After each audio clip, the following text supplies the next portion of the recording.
మీ car కి best ceramic coating premier care అపెక్సర్ car detailing studio for contact.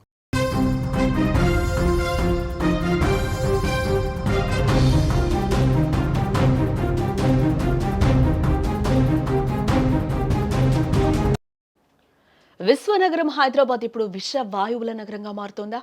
ఇన్నాళ్లు కేవలం ట్రాఫిక్ ఇబ్బందులతో సతమతమైన భాగ్యనగరం ఇప్పుడు పీల్చే గాలి కోసం కూడా యుద్ధం చేయాల్సి వస్తోందా? అవును, ప్రస్తుతం హైదరాబాద్ నగరవాసుల పరిస్థితి చూస్తుంటే ఇదే అనిపించక మానదు. తెల్లవారుజామున వచ్చే స్వచ్ఛమైన గాలి మృగ్యమైపోయింది. దానికి బదులుగా కంటికి కనిపించని ధూళి కణాలు ఊపిరితిత్తుల్లోకి చేరుతూ ఉన్నాయి. నిన్న మొన్నటి వరకు ఢిల్లీ లాంటి నగరాల్లోనే చూసిన ఈ సీన్ ఇప్పుడు మన భాగ్యనగరంలోనూ రిపీట్ అవుతుంది అంటే ఎవరైనా నమ్మగలరా? హైదరాబాద్ నగరంలో వాయు కాలుష్యం ఇప్పుడు ప్రమాద ఘంటికల్ని మోగిస్తోంది. నగరంలోని గాలి నాణ్యత సూచిక అంటే ఎయిర్ క్వాలిటీ ఇండెక్స్ ఏకంగా 220 మార్కును తాకింది. గాల్లో ఉండాల్సిన PM10 మరియు PM2.5 వంటి సూక్ష్మ ధూళి కణాల స్థాయి సాధారణం కంటే రెట్టింపైపోయింది. దీనివల్ల సాధారణ ప్రజలు మాత్రమే కాదు, ముఖ్యంగా చిన్న పిల్లలు మరియు వృద్ధులు శ్వాస తీసుకోవడానికి చాలా ఇబ్బందులు పడుతున్న పరిస్థితులు కనిపిస్తున్నాయి ప్రస్తుతం. ఆస్తమా మరియు ఇతర ఊపిరితిత్తుల సమస్యలున్న వారికి ఇది నరకప్రాయంగా మారుతుందని కూడా చెప్పుకోవచ్చు. నిజానికి గాలి నాణ్యత అనేది 50 లోపు ఉంటేనే అది ఆరోగ్యకరమైన గాలి. ఒకవేళ అది 100 వరకు ఉన్నా మేనేజ్ చేయొచ్చు. బట్ ఇప్పుడు అది 200 దాటిపోయిందంటే పరిస్థితి ఎంత తీవ్రంగా ఉందో మనం ఒకసారి అర్థం చేసుకోవాలి.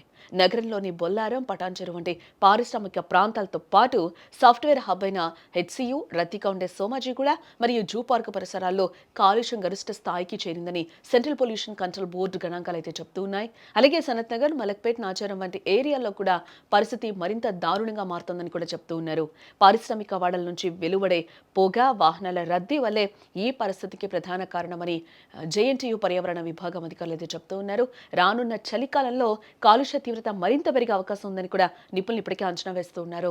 ఈ నేపథ్యంలో వృద్ధులు, చిన్నారులు వీలైనంత వరకు ఇళ్లకే పరిమితం కావాలని, అత్యవసరమైతే మాస్కులు ధరించి బయటకు వెళ్లాలని కూడా వైద్యులు ప్రస్తుతం సూచిస్తున్న పరిస్థితులు కనిపిస్తూ ఉన్నాయి. ఈ కాలుష్య కోరల నుంచి బయటపడాలంటే ప్రజలు బయటకు వచ్చేటప్పుడు తప్పనిసరిగా మాస్కులు వాడాలి. ముఖ్యంగా ఉదయాన్నే వాకింగ్కు వెళ్లేవారు కాస్త జాగ్రత్తగా ఉండటం చాలా మంచిది. అలాగే కళ్ళు మంట పుట్టడం లేదా దగ్గు వంటి సమస్యలు వస్తే వెంటనే డాక్టర్ని అయితే ఖచ్చితంగా సంప్రదించాలి. ఇళ్లలోనే ఉంటే ఎయిర్ ప్యూరిఫైర్ల వాడకం కూడా బెటర్ అని వైద్యులు సూచిస్తూ ఉన్నారు.